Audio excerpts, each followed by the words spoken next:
जय श्री राधे, जय श्री कृष्ण। मंदिर श्री बंसी वाले महात्मा यूट्यूब चैनल की ओर से हम आप सभी भक्तों का हार्दिक अभिनंदन करते हैं। आज हम आपको सुनाने जा रहे हैं वैशाख मास महात्म्य के 8वें अध्याय की परम पावन कथा। इससे पहले आप वैशाख मास के अध्याय 1 से लेकर अध्याय 7 तक की कथा को हमारे चैनल पर सुन चुके हैं, जिसका लिंक इस वीडियो के डिस्क्रिप्शन में हमने दे दिया है। आप किसी भी कथा को उस लिंक को खोलकर सुन सकते हो। तो आपसे एक छोटा सा निवेदन कि हमारे चैनल को कृपया सब्सक्राइब कर लीजिए ताकि भगवान की अन्य कथाओं को भी आप सुन सकें। तो अब 8वें अध्याय की परम पावन कथा जो कि इस प्रकार है। श्रुतिदेव ब्राह्मण आगे कथा सुनाते हुए कहने लगे हैं कि हे राजन, वैशाख के मास में अन्न का दान न करने का इतिहास मैं तुमसे कहता हूँ, इसको पूरी श्रद्धा भावना से सुनना। रेवा नदी के किनारे मेरे पिता पिशाच हो गए थे। वे भूख और प्यास से शिथिल होकर अपना ही मांस खाते थे। छाया वाले पेड़ के न मिलने से उनकी दशा बहुत बुरी हो रही थी। पहले जन्मों के संचित बुरे कर्मों के फल से उनकी कंठ नाली का छिद्र बहुत ही सूक्ष्म हो गया था। कुएं, बावली और तालाब का जल उनको विष के समान लगता था। मैं एक बार गंगा यात्रा को जा रहा था। उस समय रेवा नदी के किनारे पहुंचा तो मैंने ये अद्भुत दृश्य देखा है कि एक हालमली के पेड़ के नीचे बैठा हुआ एक पिशाच अपना ही मांस खा रहा था और प्यास के मारे बुरी तरह वो चिल्ला रहा था। उस समय वो बड़ी ही दीन अवस्था में था। मुझको देखते ही वो मारने को दौड़ा है, परंतु मेरे तेज के सामने वह हताश हो गया और मुझको उस पर दया आई है। मैंने उससे कहा है कि अपना सब वृत्तांत कहो कि किस कर्म से तुमको ऐसी दशा प्राप्त हुई है। ऐसी दशा तो भयंकर पाप कर्म करने वाले को ही प्राप्त होती है। अपना सारा वृत्तांत कहो, मैं तुमको शीघ्र ही इस महान दुख से छुड़ाने का प्रयत्न करूंगा। उस समय वो कहने लगा है कि अनर्त देश में भुवराक्त नाम का एक नगर था। वहां मैं संस्कृत गोत्र में उत्पन्न हुआ और मंत्र मेरा नाम था। तपस्या, दान और यज्ञ में मेरी बड़ी श्रद्धा थी। मैंने संपूर्ण विद्याएं पढ़ी और पढ़ाई और भी सभी धर्म कर्मों का मैंने पूरी श्रद्धा भावना से पालन किया। लेकिन मैंने वैशाख मास आने पर कभी भी अन्न का दान नहीं किया। मेरे विचार में इसी कारण मुझे यह पिशाच योनि मिली है और कोई कारण मुझे नहीं दिखाई देता। इस योनि में आकर मैं बड़ा कष्ट पा रहा हूँ। इस समय तुम ही मुझे इस पिशाच योनि से छुटकारा दिला सकते हो। तुम्हारी धर्म में आस्था है क्योंकि तुम्हारे चेहरे पर तेज दिखाई देता है। जो भगवान की भक्ति करते हैं उनके चेहरे पर जो तेज होता है वो तेज तुम्हारे चेहरे पर दिखाई देता है। इसलिए तुम मेरी रक्षा करो, मुझे इस पिशाच योनि से शीघ्र ही छुड़ाओ ताकि मेरी मुक्ति हो सके। इससे आगे फिर वो कहने लगा है कि मेरा पुत्र श्रुतिदेव नाम का बड़ा विद्वान और धर्मात्मा है। यह बात मैंने तुमसे कही है। यदि तुम मेरे पुत्र से जाकर कहोगे तो बड़ी कृपा होगी। मेरा यह कार्य सिद्ध कर दोगे तो मेरा भी इस पिशाच योनि से उद्धार हो जाएगा।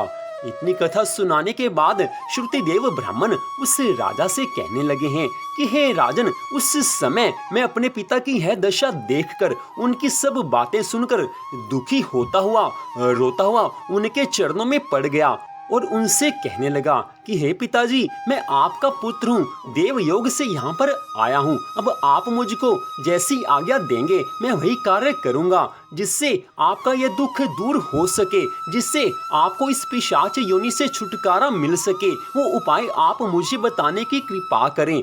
आप वो उपाय बताएंगे तो मैं बड़ी प्रसन्नता के साथ उस उपाय को करूंगा और आपको इस पिशाच योनि से छुटकारा दिला दूंगा। हे पिताश्री, इस योनि में आपको देखकर मुझे अपार कष्ट हो रहा है, मुझे बहुत ही दुख हो रहा है। अब आप कृपा करके मुझे उस उपाय को बताने की कृपा कीजिए जिससे आपको इस पिशाच योनि से शीघ्र छुटकारा मिल जाए। पिशाच योनि में बड़ा दुख मिलता है, ऐसा हमारे शास्त्रों में कहा गया है। और इस समय देव योग से अपने पूर्व कर्मों के कारण जो ये दशा आपकी हो रही है उससे मुझको अपार दुख हो रहा है। इसलिए हे पिताश्री, शीघ्र ही वो उपाय बताइए कि जिससे आपकी मुक्ति हो सके।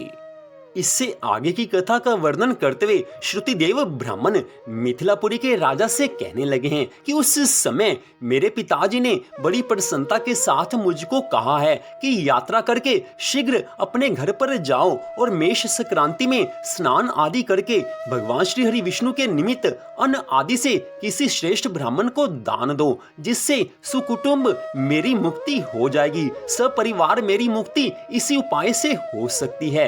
हे पुत्र, और किसी उपाय से मेरी मुक्ति नहीं हो सकती। इस पिशाच योनि से मेरी मुक्ति इसी उपाय से हो सकती है। इससे शीघ्र ही मुझे इस पिशाच योनि से छुटकारा दिलाओ।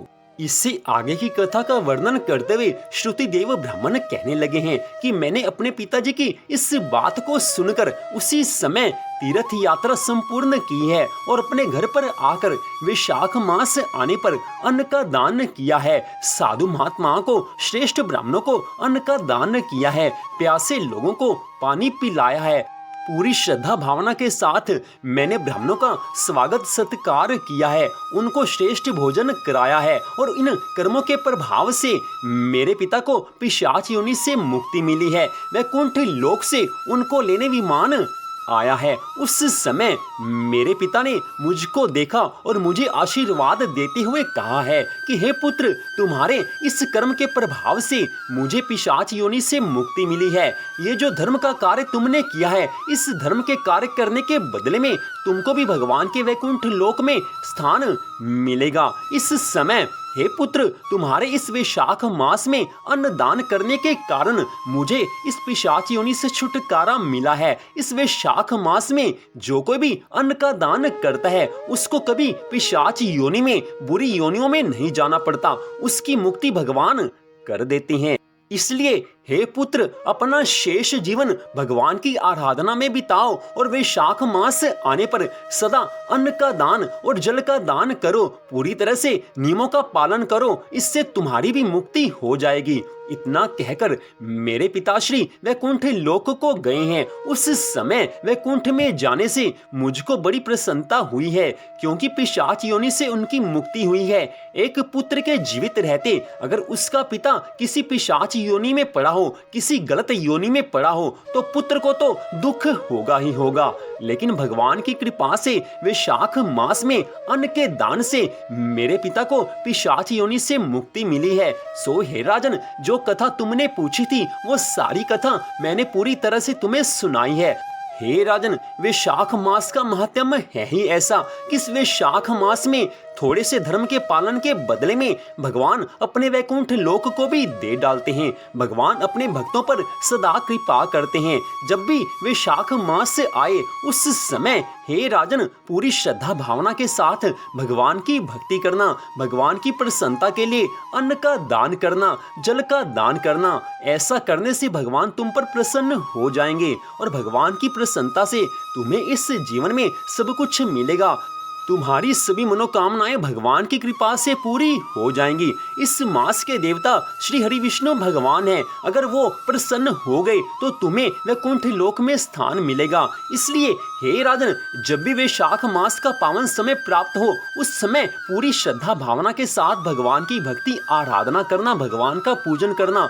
और जो मैंने तुमको ये वैशाख मास की कथा सुनाई है, इस कथा के अनुसार अपने जीवन में सब धर्मों का पालन करना। इससे भगवान की कृपा तुम्हें मिलेगी और इस जीवन के पश्चात तुम्हें भगवान के वैकुंठ लोक में स्थान भी मिलेगा। हे राजन, मैंने तुमसे धर्म का यह सारभूत वृत्तांत कहा है। अब तुम्हारी और क्या सुनने की इच्छा है वो तुम मुझसे कहो। तो इस प्रकार श्री वैशाख मास महात्म्य के 8वें अध्याय की कथा को हमने आपको सुनाया है। इस कथा में स्पष्ट बताया गया है कि वैशाख मास का पावन समय आने पर अन्न का दान अवश्य करना चाहिए। अन्न के दान से भगवान प्रसन्न होते हैं और अपने भक्तों पर कृपा करके उनको इस जीवन में सुख संपत्ति आनंद तो देते ही हैं, लेकिन साथ में ही इस मनुष्य जीवन के बाद में अपने भक्तों को भगवान वैकुंठ लोक में स्थान दे देते हैं। और यही इस मनुष्य जीवन का परम लक्ष्य है, भगवान की प्राप्ति करना, भगवान के धाम में स्थान मिलना। यही तो हमारे इस मानव जीवन का लक्ष्य है। तो इस कथा को आपने सुना, आप सबका हार्दिक धन्यवाद। आप सबसे एक छोटा सा निवेदन, मंदिर श्री बंसी वाले महात्मा यूट्यूब चैनल को आप सब्सक्राइब कर लीजिए ताकि भगवान की अन्य कथाओं को आप सुन सके। श्रीमद् भागवत महापुराण के एक अध्याय की कथा प्रतिदिन हमारे चैनल पर सुनाई जाती है, उसको भी कृपया आप जरूर सुने।